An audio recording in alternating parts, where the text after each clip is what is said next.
गणेश जी विघ्न विनाशक व शीघ्र प्रसन्न होने वाले देवता हैं।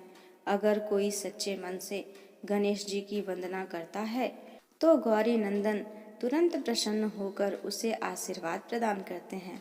वैसे भी गणेश जी जिस स्थान पर निवास करते हैं उनकी दोनों पत्नियां रिद्धि तथा सिद्धि भी उनके साथ रहती है। उनके दोनों पुत्र शुभ व लाभ का आगमन भी गणेश जी के साथ ही होता है। कभी कभी तो भक्त भगवान को असमंजस में डाल देते हैं। पूजा पाठ व भक्ति का जो वरदान मांगते हैं वह निराला होता है। बहुत समय पहले की बात है। एक गांव में एक अंधी बुढ़िया रहती थी। वह गणेश जी की परम भक्त थी। आंखों से भले ही दिखाई नहीं देता था, परंतु वह सुबह शाम गणेश जी की पूजा करती थी।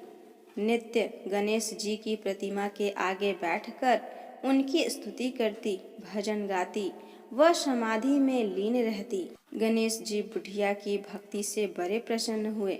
उन्होंने सोचा, यह बुढ़िया नित्य हमारा स्मरण करती है, परंतु बदले में कुछ नहीं मांगती। भक्ति का फल तो उसे मिलना ही था। ऐसा सोचकर गणेश जी एक दिन बुढ़िया के सम्मुख प्रकट हुए तथा बोले, माई, तुम हमारी सच्ची भक्त हो। जिस श्रद्धा व विश्वास से हमारा स्मरण करती हो, हम उससे प्रसन्न हैं। अतः तुम जो वरदान चाहो हमसे मांग सकती हो। बुढ़िया बोली, प्रभु, मैं आपकी भक्ति प्रेम भाव से करती हूँ। मांगने का तो मैंने कभी सोचा ही नहीं, अतः मुझे कुछ नहीं चाहिए। गणेश जी पुनः बोले, हम वरदान देने के लिए आए हैं। बुढ़िया बोली, हे सर्वेश्वर, मुझे मांगना तो नहीं आता। अगर आप कहें तो मैं कल मांग लूंगी। तब तक मैं अपने बेटे व बहू से भी सलाह मशविरा कर लूंगी। गणेश जी कल आने का वादा करके वापस लौट गए। बुढ़िया का एक पुत्र व बहू थे।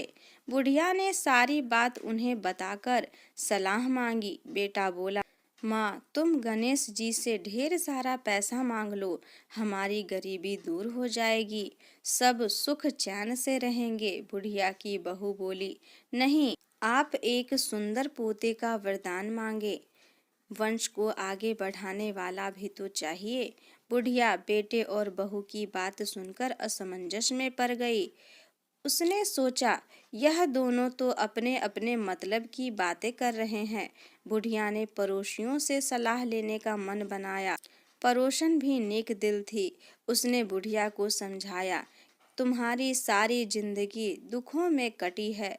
अब जो थोड़ा जीवन बचा है वह तो सुख से व्यतीत हो जाए।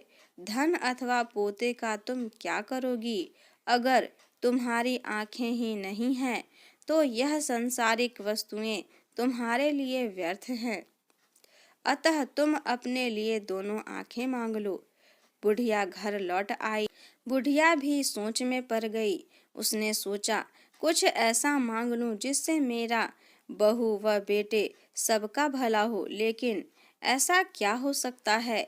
इसी अधेर बुन में सारा दिन व्यतीत हो गया। बुढ़िया कभी कुछ मांगने का मन बनाती तो कभी कुछ, परंतु कुछ भी निर्धारित न कर सकी। दूसरे दिन गणेश जी पुनः प्रकट हुए तथा बोले, आप जो भी मांगेंगे वह हमारी कृपा से हो जाएगा, यह हमारा वचन है।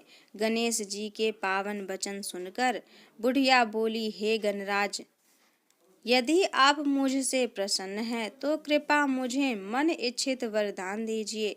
मैं अपने पोते को सोने के गिलास में दूध पीते देखना चाहती हूँ। बुढ़िया की बातें सुनकर गणेश जी उसकी सादगी व सरलता पर मुस्कुरा दिए। बोले, तुमने तो मुझे ठग ही लिया। मैंने तुम्हें एक वरदान मांगने के लिए बोला था, परंतु तुमने तो एक ही वरदान में सब कुछ मांग लिया। तुमने अपने लिए लंबी उम्र तथा दोनों आंखें मांग ली है। बेटे के लिए धन व बहू के लिए पोता भी मांग लिया। पोता होगा, ढेर सारा पैसा होगा, तभी तो वह सोने के गिलास में दूध पिएगा। पोते को देखने के लिए तुम जिंदा रहोगी, तभी तो देख पाओगी। अब देखने के लिए दोनों आंखें भी देनी ही पड़ेगी।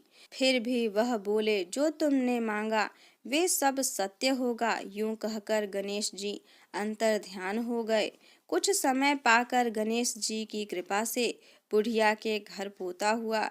बेटे का कारोबार चल निकला तथा बुढ़िया की आंखों की रोशनी वापस लौट आई।